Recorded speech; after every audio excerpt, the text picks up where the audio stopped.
Hello developers. स्वागत है आपका हमारे Yogesh Dev zone YouTube channel पर। In this video we are going to learn about operators in C sharp programming language. दोस्तों, video को स्टार्ट करने से पहले आपको पता होगा कि हमने इस चैनल पर सी शार्प प्रोग्रामिंग की प्लेलिस्ट को स्टार्ट किया है। तो अगर आपने अभी तक प्रीवियस वीडियो को नहीं देखा तो प्लीज़ उसे स्टार्टिंग से देखना, जिससे आप सी शार्प प्रोग्रामिंग को अच्छे से सीख पाओगे। तो दोस्तों, ये वीडियो स्टार्ट करने से पहले आप सभी डेवलपर्स को दिल से रिक्वेस्ट है कि हमारे चैनल योगेश देव जोन को सब्सक्राइब करना ना भूलें। तो चलिए आज के टॉपिक को स्टार्ट करते हैं।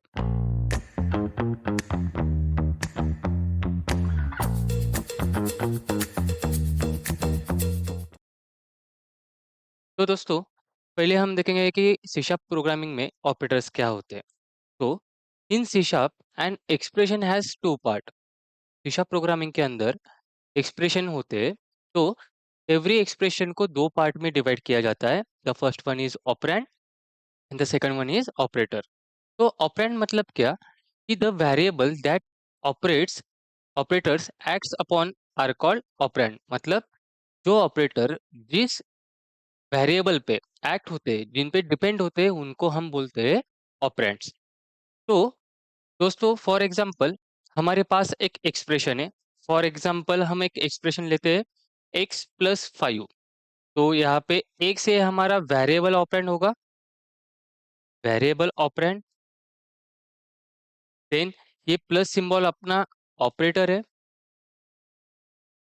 एंड ये 5 जो वैल्यू है ये कांस्टेंट ऑपरेंड है, कांस्टेंट ऑपरेंड। सो नेक्स्ट हम देखेंगे an operator in C sharp is a symbol.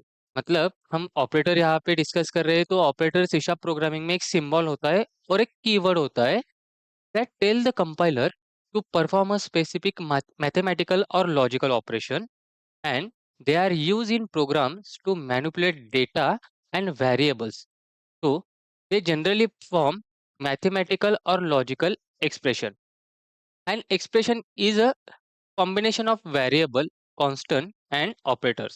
तो दोस्तों, हमारे C# प्रोग्रामिंग के अंदर ऑपरेटर ये in the form of symbol और कीवर्ड होते हैं, जो हमारे कंपाइलर को कुछ ऑपरेशन जैसे अरिथमेटिक ऑपरेशन, लॉजिकल ऑपरेशन, ये जैसे ऑपरेशन परफॉर्म करने को बोलता है। तो दोस्तों, अब हमें ऑपरेटर क्या होते हैं और हम ऑपरेटर को सी शार्प प्रोग्रामिंग के अंदर क्यों यूज़ करते हैं, ये तो पता चल गया। तो चलो नेक्स्ट हम ऑपरेटर के टाइप्स को डिस्कस करते हैं। तो टाइप्स ऑफ ऑपरेटर। तो दोस्तों, बेसिकली सी शार्प प्रोग्रामिंग में ऑपरेटर को उनके नंबर ऑफ ऑपरेंड के बेसिस पे कैटेगराइज किया गया है। So, in C sharp, the operators can also be categorized based on the number of operands. तो गाइज यहाँ पे आप डायग्राम देख सकते हो कि ऑपरेटर्स को तीन कैटेगरी में डिवाइड किया गया है उनके ऑपरेंड के बेसिस पे। तो the first one is unary operator, the second one is binary operator and the third one is ternary operator. अभी यूनरी ऑपरेटर, बाइनरी ऑपरेटर और टर्नरी ऑपरेटर क्या होते हैं, ये हम देखते हैं। So the first one is unary operator. तो यूनरी ऑपरेटर क्या होता है? The operator that acts on a single operand. ऐसा ऑपरेटर जो सिंगल ऑपरेंड पे एक्ट करता है उसे हम बोलते हैं यूनरी ऑपरेटर। और a unary operator uses a single variable. मतलब ये जो यूनरी ऑपरेटर है, ये सिंगल ऑपरेंड के साथ साथ सिंगल वेरिएबल पे यूज होता है। मतलब फॉर एग्जांपल, अगर हमने यहाँ पे एग्जांपल लिया, तो सपोज मैंने x नाम का वेरिएबल यहाँ पे दिया जिसमें 5 वैल्यू को उसे असाइन किया। Then integer y equal to -x। Suppose मैंने एक माइनस सिंबल यहाँ पे यूज किया है, माइनस ऑपरेटर का, जो सिंगल ऑपरेंड पे, सिंगल वेरिएबल पे यूज होता है। Then the second one is binary operator. तो बाइनरी ऑपरेटर क्या होता है? The operator that acts on two operand. मतलब सिंगल ऑपरेंड पे काम करने वाला यूनरी ऑपरेटर, दो ऑपरेंड पे काम करने वाला binary operator. And the binary operator uses two variable. मतलब यूनरी ऑपरेटर में सिंगल वेरिएबल वो यूज करता है और बाइनरी में वो टू वेरिएबल को यूज करता है। Then the third one is ternary operator. तो टर्नरी ऑपरेटर क्या होता है? The operator that acts on three operand. मतलब ऐसे ऑपरेटर जो तीन ऑपरेंड पे एक्ट्स करते हैं, उन पे वर्क करते हैं, उन्हीं को हम बोलते हैं टर्नरी ऑपरेटर। तो अ टर्नरी ऑपरेटर यूजेस 3 वेरिएबल, तो ये टर्नरी ऑपरेटर 3 वेरिएबल को यूज़ करते हैं। तो गाइस नेक्स्ट हम देखेंगे कि ऑपरेटर्स के एग्ज़ैक्टली टाइप क्या होते हैं। So, the operators are classified based on the type of operation they perform on operands in C# language. So, they are as follow. तो मैंने एक डायग्राम से आपको यहाँ पे एक्सप्लेन किया है। तो गाइस यहाँ पे मैंने एक डायग्राम दी है।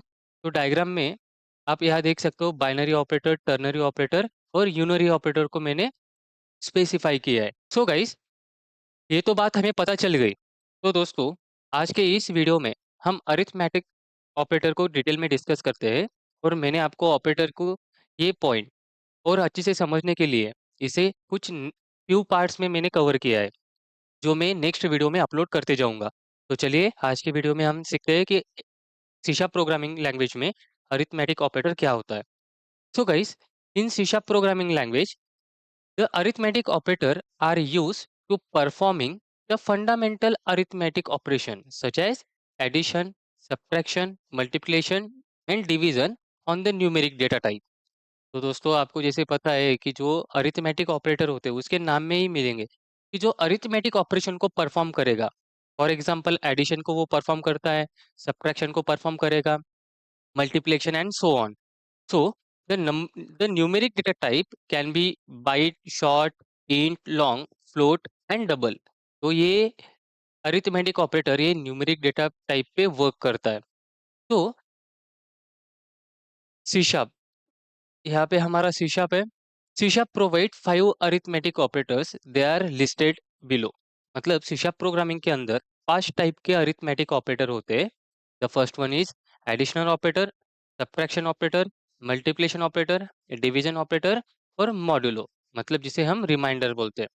तो एडिशन ऑपरेटर का यूज मतलब ये जो सिंबल है, यहाँ पे मैंने सिंबल लिखा है, उसका मीनिंग लिखा है और उसका डिस्क्रिप्शन डिस्क्रिप्शन मतलब वो ऑपरेटर किस काम के लिए यूज किया जाता है। तो फर्स्ट ये प्लस सिंबल आपको दिखाई दे रहा होगा, तो इसे हम एडिशनल नहीं तो यूनरी ऑपरेटर बोल बोल सकते हैं। ये इसका डिस्क्रिप्शन मतलब इसका यूज़ हम एडिशन ऑपरेशन परफॉर्म करने के लिए करते हैं। देन सब्ट्रैक्शन, जिसका सब्ट्रैक्शन ऑपरेशन परफॉर्म के लिए जिसका यूज़ किया जाता है। देन इसका मल्टीप्लिकेशन करने के लिए यूज़ किया जाता है। डिवीजन करने के लिए एंड मॉड्यूलस निकालने के लिए, मतलब perform remainder after the division of operation. तो आई होप गाइस कि आपको ये डायग्राम से ये पॉइंट अच्छे से समझ में आया होगा। तो चलो अरिथमेटिक ऑपरेटर को हम बाय प्रोग्राम अपने विजुअल स्टूडियो में करके देखते हैं। तो चलो हम अपना विजुअल स्टूडियो ओपन कर लेते हैं। तो विजुअल स्टूडियो में गाइस मैंने एक बाय डिफ़ॉल्ट प्रोग्राम यहाँ पे आपके लिए पहले से करके रखा है। तो सिंपल मैं आपको पहले प्रोग्राम का एक ओवरव्यू दे देता हूँ। यहाँ पे अपनी एक मेन मेथड है। तो मेन मेथड के अंदर मैंने 2 वेरिएबल को डिक्लेयर किया, जिसका डेटा टाइप है इंटीजर। तो पहला वेरिएबल है ए जिसमें मैंने 20 वैल्यू उसे असाइन की। दूसरा वेरिएबल है बी जिसे 10 वैल्यू असाइन की। देन लाइन नंबर 17 एंड 16 पे मैंने इन दोनों वैल्यू को सिर्फ console dot right line method में प्रिंट किया है। देन अगर हमें एडिशनल ऑपरेटर यूज करना है अपने सी शार्प प्रोग्रामिंग में, तो हम इसे ए प्लस बी, तो यहाँ पे ये अगर मैंने ब्रैकेट हटा दिया then it will give an error, because ये यहाँ पे उसे नहीं समझेगा कि इसे कॉन्कैट करना है। तो ये क्या करेगा, अगर मैंने इसे अभी रन किया तो ये इसमें ए की वैल्यू को प्रिंट कर देगा जिसमें ए की वैल्यू है 20। देन बी की वैल्यू को मतलब ये उसे एडिशन नहीं करेगा, वो इसे कॉन्कैट करने का सोचेगा। तो उसे एडिशन परफॉर्म करने के लिए हमें उसे ब्रैकेट के अंदर लिखना ज़रूरी है।